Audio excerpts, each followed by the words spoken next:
नमस्कार, वंदे मातरम।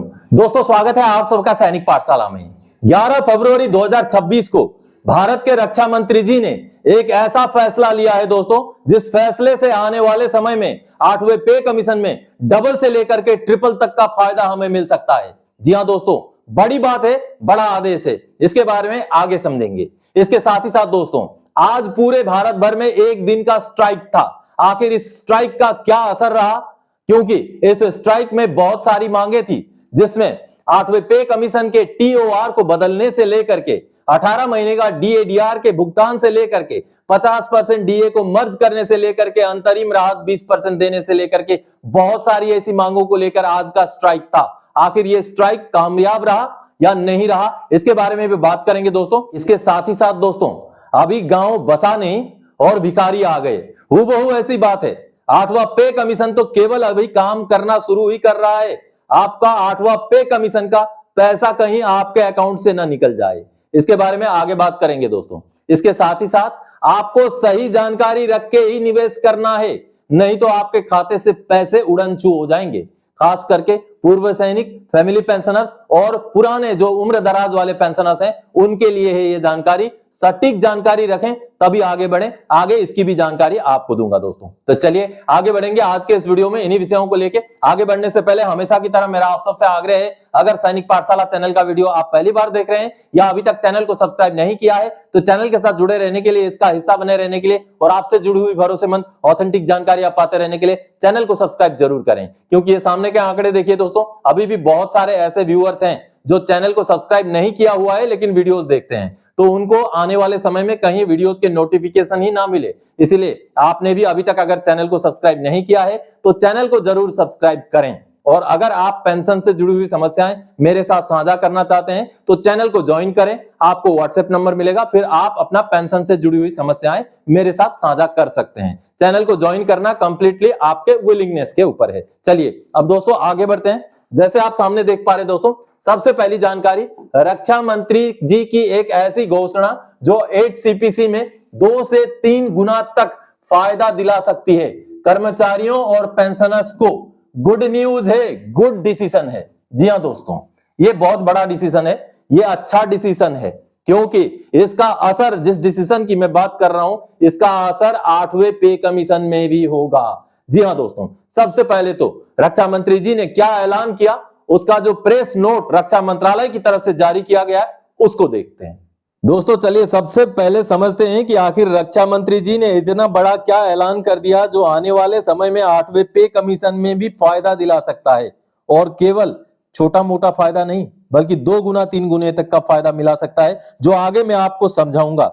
लेकिन रक्षा मंत्री जी ने जो ऐलान किया था पहले उसको समझते हैं। ये सामने आप 11 फरवरी 2026 का रक्षा मंत्री जी द्वारा लिया गया फैसले का रक्षा मंत्रालय की तरफ से जारी किया गया प्रेस रिलीज है, जिसमें आप देख पा रहे हैं रक्षा मंत्री ने सैन्य अधिकारियों के सरकारी आवास आवंटन हेतु परिवार की परिभाषा विस्तारित करने की स्वीकृति दी।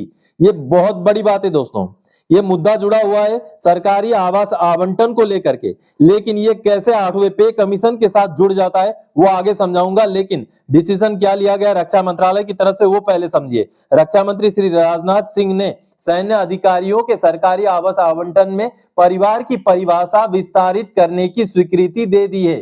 संशोधित परिभाषा में पति पत्नी और आश्रित बच्चों, सौतेले बच्चों के मौजूदा दायरे के अतिरिक्त माता, आश्रित भाई बहन और कानूनी तौर पर गोद लिए बच्चों को भी शामिल किया गया है।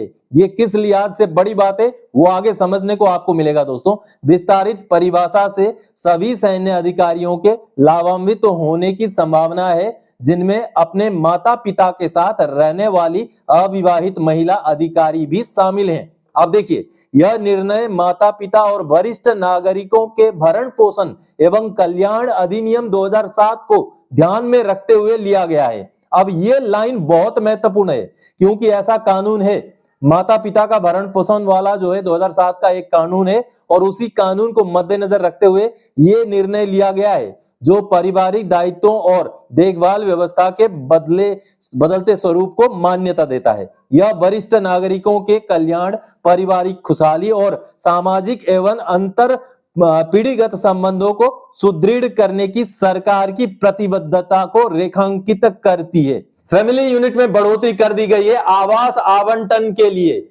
अब इसका असर 8वें पे कमीशन में कैसे होगा वो आगे आपको मैं कैलकुलेशन करके समझा दूंगा, लेकिन इससे पहले फैमिली यूनिट का असर 7वें पे कमीशन में कैसे हुआ था उसको समझते हैं। 7वां पे कमीशन का रिपोर्ट का एक हिस्सा पहले देख लेते हैं, चलिए उसको देखते हैं। दोस्तों इससे पहले कि हम 8वां पे कमीशन में उसका कैलकुलेशन समझें, ये 7वां पे कमीशन का रिकमेंडेशन का एनेक्जर टू चैप्टर 4.2 आप देख पा रहे हैं, और ये 7वां पे कमीशन का बकायदा डॉक्यूमेंट है, जो डॉक्यूमेंट आप सामने देख पा रहे हैं। और 1 जनवरी 2016 को जब मिनिमम बेसिक तय किया गया था 18,000 रुपए, उसको तय करते हुए बहुत सारी चीजों की, बहुत सारे वस्तुओं की कीमतों को मद्देनजर रखते हुए तय किया गया था, और इन कीमतों को कितने परिवार के यूनिट के हिसाब से लिया गया था वो आप यहां पर देख पा रहे हैं। एक परिवार में केवल 3 पीसीयू यानी कि एक परिवार में 3 यूनिट मानते हुए यह टेबल तैयार किया गया था, जिसमें दाल चावल का जो है कीमत था, जो रॉ वेजिटेबल, सब्जियां, फल, दूध, मीट, फिश, सब चीज का, अंडे, डिटर्जेंट, क्लोथिंग, सब चीजों का उस समय का 2016 का मूल्य लिया गया था, और एक परिवार में 3 यूनिट मानते हुए ये पूरे मूल्य लिए गए थे। आप यहां देख पा रहे हैं, जिसमें fuel, electricity, water charges, marriage recreation के charges, provide for skill by adding 25%, इस तरीके से कई सारी चीजों को मद्देनजर रखते हुए मिनिमम बेसिक जो है राउंड ऑफ करके 18,000 किया गया था। ये 18,000 तब निकाला गया था जब एक परिवार में 3 यूनिट माना गया था। अब मैं आपको समझाना चाहूंगा कि इसका असर आखिर 8वें पे कमीशन में किस तरीके से होने वाला है। जी हां, ये रहा 8वां पे कमीशन का पूरा एक फैमिली यूनिट वाला मैं आपको कैलकुलेशन समझाने जा रहा हूं। तो ये आपको समझा दूं पहले कि रक्षा मंत्री जी की इस घोषणा से 8वें पे कमीशन में कैसे असर बनेगा। अब दोस्तों 7वें पे कमीशन में जो फैमिली यूनिट दी गई थी वो 3 फैमिली यूनिट दी गई थी, आपने देखा, और उस 3 फैमिली यूनिट को कैसे निकाला गया था। देखिए 3 यूनिट अगर बना था तो उसमें सेल्फ जो कर्मचारी है उसको 1 यूनिट माना गया है, और उनके जो स्पाउस हैं, उस स्पाउस जीवन साथी को 0.8 माना गया है, और बच्चों को एक बच्चे का 0.6 के हिसाब से 2 बच्चों को लिया गया और 1.2 लिया गया, यानी कि ये 1 को जोड़ा गया प्लस 0.8 जोड़ा गया प्लस 1.2 जोड़ा गया, इनको जोड़ करके ये बना 3 यूनिट। सदस्य 4 हैं लेकिन यूनिट 3 बन गया। अब इस 3 यूनिट के हिसाब से 7वें पे कमीशन में फायदा दिया गया।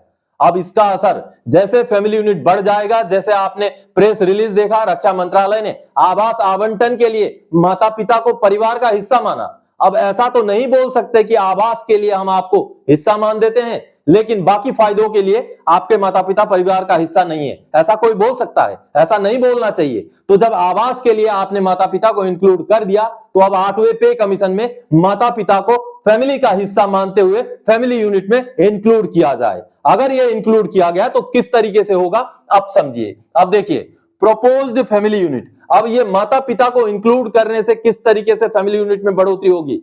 सेल्फ का 1 पॉइंट है, स्पाउस का 0.8 है, और बच्चों का 0.6 करके 2 बच्चों का 1.2 है। अब माता पिता को अगर हम स्पाउस के बराबर ही मान लें, सेल्फ ना भी माने स्पाउस के बराबर मान लें, तो 0.8 इंटू 2 माता और पिता को मिलाकर यानी कि 1.6 हो जाएगा। तो इसमें अब देखिए क्या कैलकुलेशन बन रहा है, 1 हो गया सेल्फ का, 0.8 हो गया स्पाउस का, 1.2 हो गया बच्चों का, और 1.6 हो गया माता पिता का। अब इसको जोड़ लें तो 4.6 फैमिली यूनिट 8वें पे कमीशन में काउंट करना पड़ेगा, किया जाए। इसको लेकर के अब संस्थाओं द्वारा भी दबाव बनाना पड़ेगा। रक्षा मंत्रालय का इस आदेश के बेस पर पे कमीशन की कमेटी के साथ भी डिस्कस किया जाए ताकि ये जस्टिफाइड 4.6 फैमिली यूनिट मिल सके। दोस्तों अब देखिए इसके मिलने से क्या होगा, 4.6 अगर फैमिली यूनिट होता है तो किस तरीके से फायदा होगा वो आगे मैं समझाता हूं। अभी दोस्तों आपने देखा 3 फैमिली यूनिट में मिनिमम बेसिक 18,000 निकला, ठीक है। अब देखिए 3 फैमिली यूनिट में मिनिमम बेसिक निकला था 18,000। अब इसको अगर हम एक फैमिली यूनिट करें तो एक फैमिली यूनिट में ये कितना हो जाएगा, 6,000 हो जाएगा, ठीक है। 6000 हो जाएगा, तभी तो 6000 इंटू 3 होकर के ये 18000 बना है। अब देखिए, अब 4.6 हमने फैमिली यूनिट निकाला जस्टिफाइड तरीके से, और अभी अभी रक्षा मंत्रालय का भी यही डिसीजन मिला है, तो इसके बेस पर हमने 4.6 निकाला। तो अब 4.6 फैमिली यूनिट को अगर हम इस हिसाब से अगर हम मल्टीप्लाई कर दें तो ये 6000 इंटू 4.6 होगा, और 6000 इंटू 4.6 में होता कितना है दोस्तों, 27,600। तो अगर 7वें पे कमीशन में फैमिली यूनिट 3 के बजाय 4.6 होता तो 7वें पे कमीशन में कितना होता, मिनिमम बेसिक 18,000 के बजाय 27,600 होता। और ये आज के संदर्भ में बेहद अहम जानकारी है दोस्तों, क्योंकि रक्षा मंत्री जी ने अभी अभी माता पिता को आवास आवंटन के लिए फैमिली का हिस्सा मानने पर सहमति दे दी है। जब इस पर सहमति दे दी गई है तो अब 4.6 फैमिली यूनिट मानना पड़ेगा पे कमीशन पर भी। अब देखिए इससे फायदा क्या होगा, अब हम मान के चल रहे हैं कि 8वें पे कमीशन में जो फिटमेंट फैक्टर है वो मिनिमम लेते हैं। अभी तक हमने जितने भी फिटमेंट फैक्टर निकाले, किसी ने कुछ निकाला, किसी ने 3.6 निकाला, किसी ने 3.25 की मांग की है, किसी ने 2.86 की मांग की है। मैंने खुद भी कई सारे आपको कैलकुलेशन समझाए जिसमें 2.08 निकला, 2.19 निकला, 2.46 निकला। लेकिन अगर हम मिनिमम लेके चलते हैं, जो मिनिमम हम मानते हैं कि मिनिमम फिटमेंट है, मिनिमम फिटमेंट फैक्टर है 1.92, ठीक है। इससे बहुत सारे आप लोगों में से बहुत सारे व्यूअर्स इससे इत्तेफाक रखते हैं, तो 1.92 है। तो अब ये तो हो गया 3 यूनिट के हिसाब से, है ना, 3 यूनिट के हिसाब से ही 1.92 हो गया। तो अगर इसको हम 1 यूनिट में कन्वर्ट कर दें तो 1.92 को हम 3 से भाग कर देंगे, ठीक है, ये हो जाएगा 0.64, ठीक है। अब हमारा प्रोपोज्ड फैमिली यूनिट कितना निकल रहा है, 4.6 निकल रहा है। तो अब हम इसको 0.64, ये कितने यूनिट का है, एक फैमिली यूनिट का ये है, क्योंकि 3 से हमने 1.92 को भाग कर दिया तो 0.64 निकला। अब 0.64 इंटू फैमिली यूनिट हमने अभी कितना निकाला है, माता पिता को जोड़ के 4.6।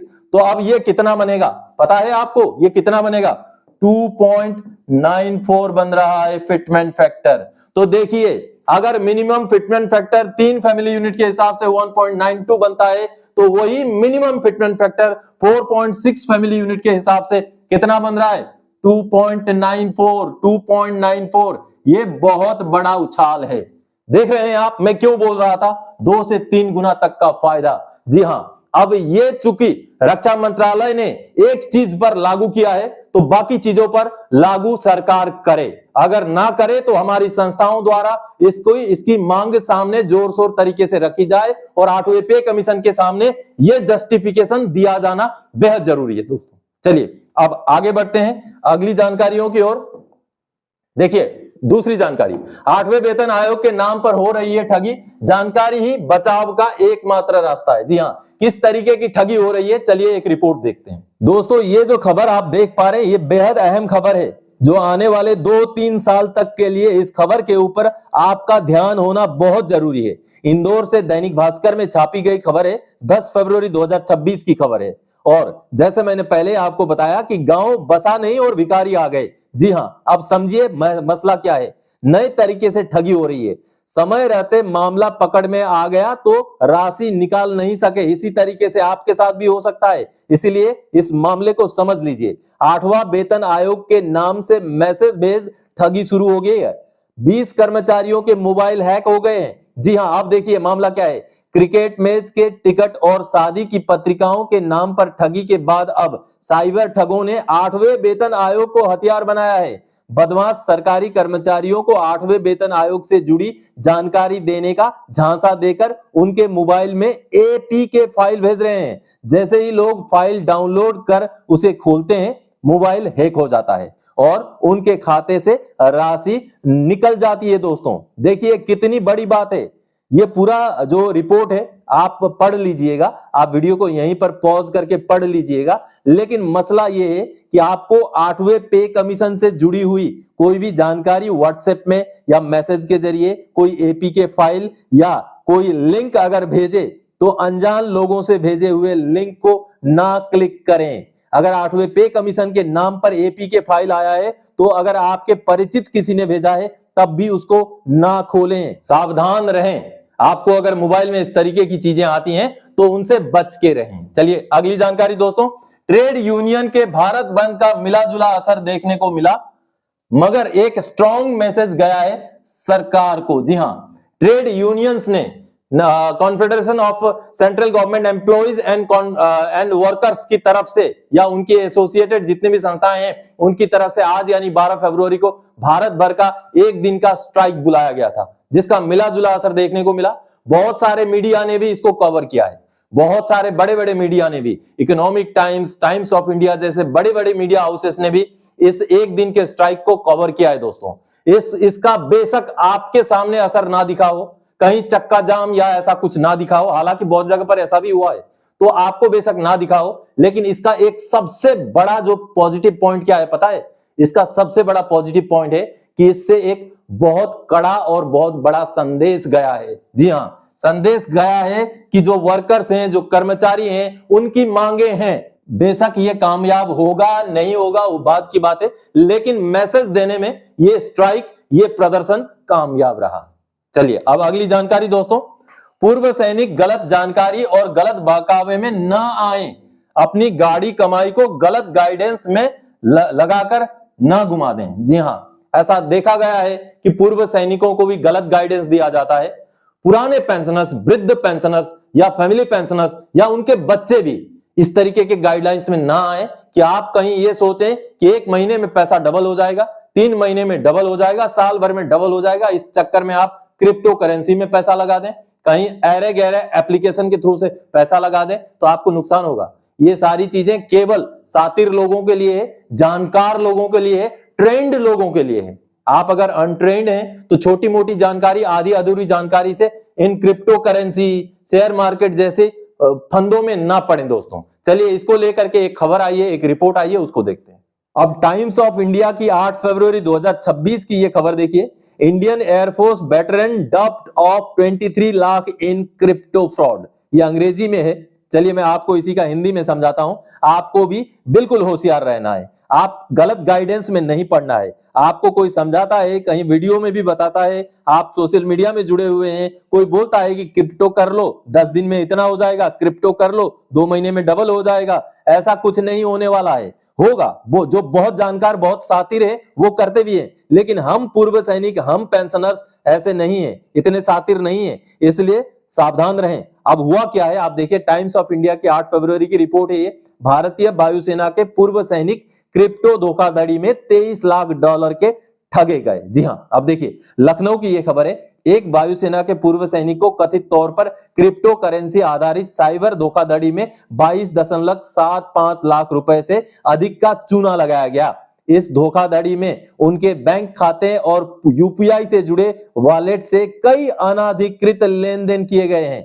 पीड़ित क्रिप्टो करेंसी निवेश पर उच्च रिटर्न और बोनस प्रोत्साहन का वादा करने वाले ऑनलाइन घोटालों का शिकार हो गया।